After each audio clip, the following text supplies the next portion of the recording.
Ladies and gentlemen, good afternoon. It is my hope and prayer that this video is actually going to find you guys in good health. Personally, I am fine. Kisumu is also fantastic.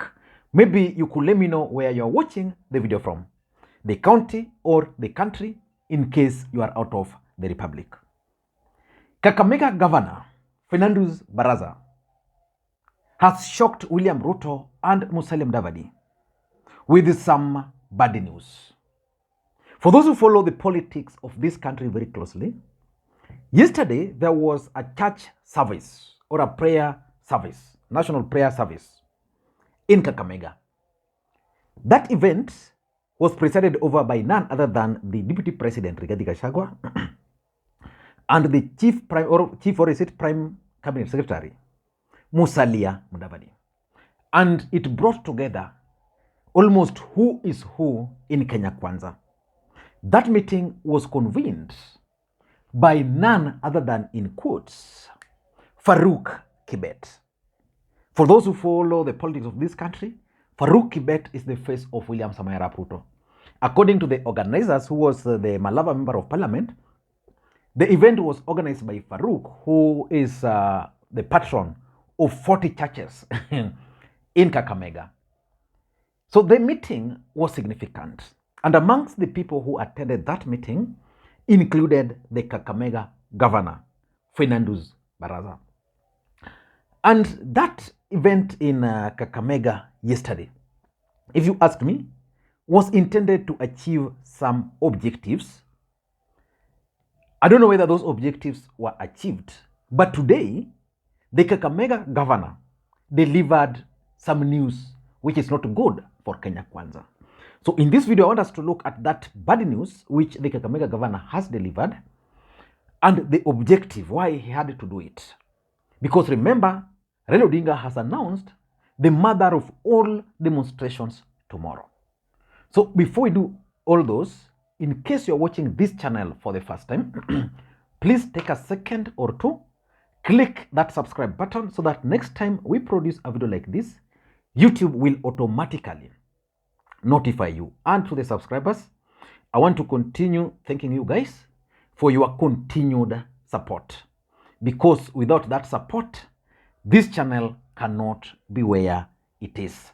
And I want to take this opportunity to thank the following people whose names are scrolling there, who delivered their coffee to me yesterday, plus the gentleman I bumped onto in town.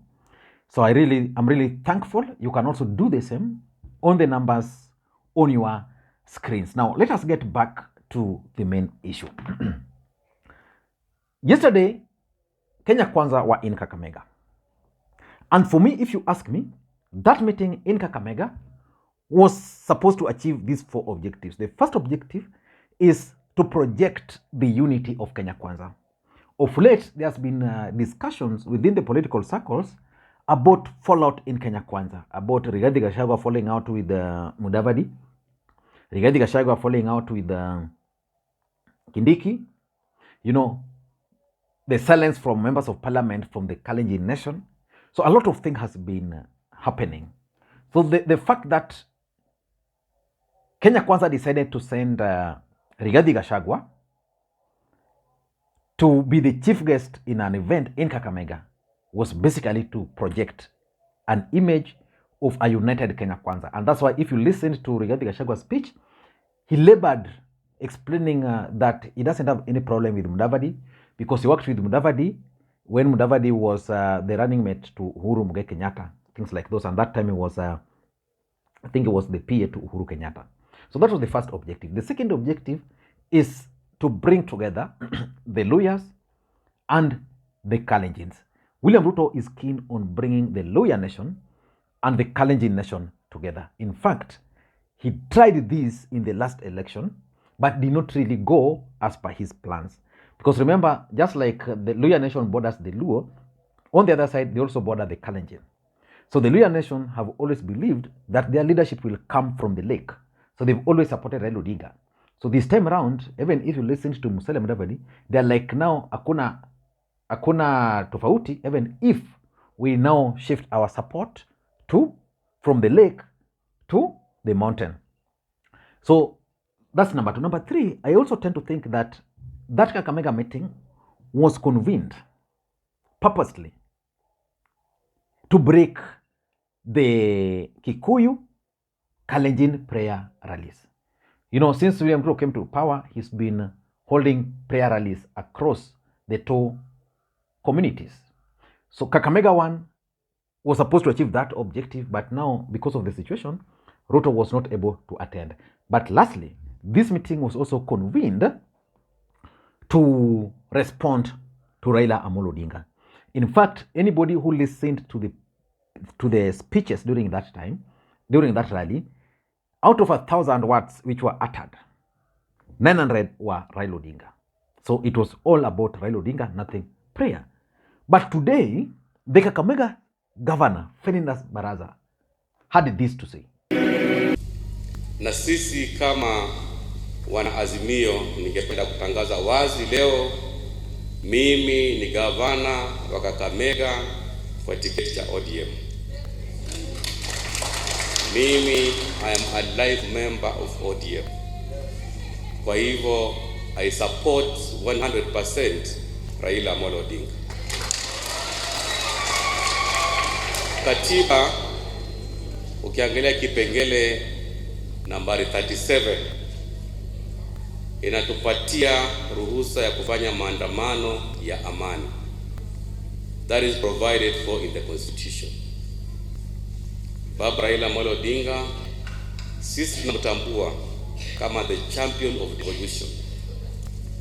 Hivi sasa tunasherekea matunda ya ugatuzi kwa sababu ya Raila Odinga.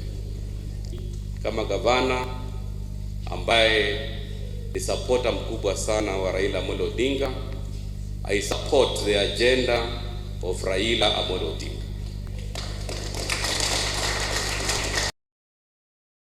Now, that's Kakamega Governor Baraza. And the biggest question, why would he choose today to issue that statement? While yesterday, in a church function, in the presence of entire Kenya Kwanza, he sat there, listened to these guys castigating maandamano. For me, that's not good news for William Ruto. It's actually bad news, whatever he has just said there. Because he even goes further and suggests that he supports the maandamano 100%. So for me, I want us to look at why this is bad news to William Ruto and Musalia Mudavadi. And by the way, allow me to introduce you guys to starup.pro, a website where you can trade online for those who know how to trade. Check it out. You can register. It has several advantages. Just check out, try it also. Now, why do you think this is bad news for William Ruto? Number one, there's been sustained attempt to portray the demonstrations as a Luo affair. Now we have a governor coming out openly to suggest that he supports the demonstrations, and not just supporting it, but supporting it 100%. Remember, Kenya Kwanza are trying so hard to make this thing appear as if it's a Luo affair.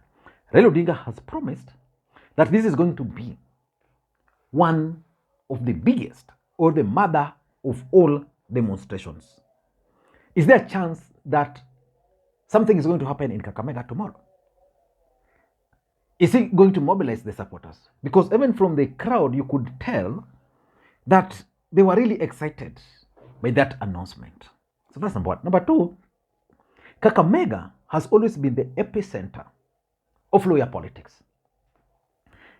Anybody who carries Kakamega will always carry lawyer politics. Raila Odinga has always managed to do that. But William Ruto has been scheming for Kakamega. In fact, during the last presidential election, he did something with the Wafula Chebukati. They ensured that Kakamega never voted for the governor, because if they were to vote for the governor, the turnout probably would have been higher. Raila Odinga would have gotten a few numbers here and there, And I think they were also not very sure on their performance in that particular county. And of course, he also was interested in winning the governor for Kakamega and Mombasa. He failed in all those. But now the governor is coming out. A governor they have actually tried so hard to persuade to their side is coming out openly to suggest that he fully supports tomorrow's demonstrations. What does that tell you? It tells you that they've not been able really to persuade the governor and even the residents down there to join. And for me, that's very significant for Raila Odinga, because as long as the governor is with him, the members of parliament are also with him, and the MCS, I think, is done and dusted. So this guy will be able to actually lock Ruto and the team from penetrating Kakamega. So that's number 2. Number 3, it then brings to the question of Rigathi Mudavadi's meeting yesterday. What did it achieve? If a governor, it was in Kakamega, a governor was there, you attacked the Mandamanos, then today, based on the pressure from the citizens, is telling them, I support the Mandamano 100%. So the biggest question is, regarding Gachagua Mudavadi's meeting in Malava, did it achieve its objective? If the objective was to persuade Kakamega, and the governor is now coming out that I support. Lastly, I also tend to think that probably the mood on the ground. A governor is a political animal. He reads the mood on the ground. What is the ground saying about this Mandamano? Rest assured, if the ground didn't favor Mandamano, there is no way he would even speak about it in that church. If the ground favors Mandamano, then he must also ride on that wave. So for me, that's something which should worry William Ruto and his team, the mood on the ground. And this move also actually boosts the Monday demonstrations. Remember, just like I was saying, Raila Odinga has said that this Monday is going to be the mother of all Mandamanos. Then, Rigathi Gachagua says nothing is going to happen. But the governor is also telling him that for me, I also support this Mandamano 100%. Tell me if that announcement by the governor is not a boost to the organizers of this Mandamano. And lastly, I think politics is also local. There are several other factors which could have led to the governor making such kind of a statement at this critical hour. I'm saying this because, number 1, Ruto is keen in Kakamega, but his interest is not to have a friendly governor. He wants to have a UDA governor in Kakamega. Number 2, William Ruto elevated Cleophas Malala to be the Secretary General of Kenya Kwanza. What do you think will happen next if he'll decide to now support Malala to be the governor of Kakamega? Then there is also Boni Halwale, who contested for the governor but was convinced last minute to go for the Senate. Now, Boni Halwale is now the majority whip at the Senate, which means he has the potential and even the ability now to make more money and come and contest as a governor. So politics being local, and Baraza being a smart politician has realized that he's going to waste his time on the other side, because the other side is full, the ground is hostile to them, he's not the favorite there. So he'd rather align himself with the ODM politics on the ground, because politics is local. Thank you guys, and may you have a good day. Bye-bye.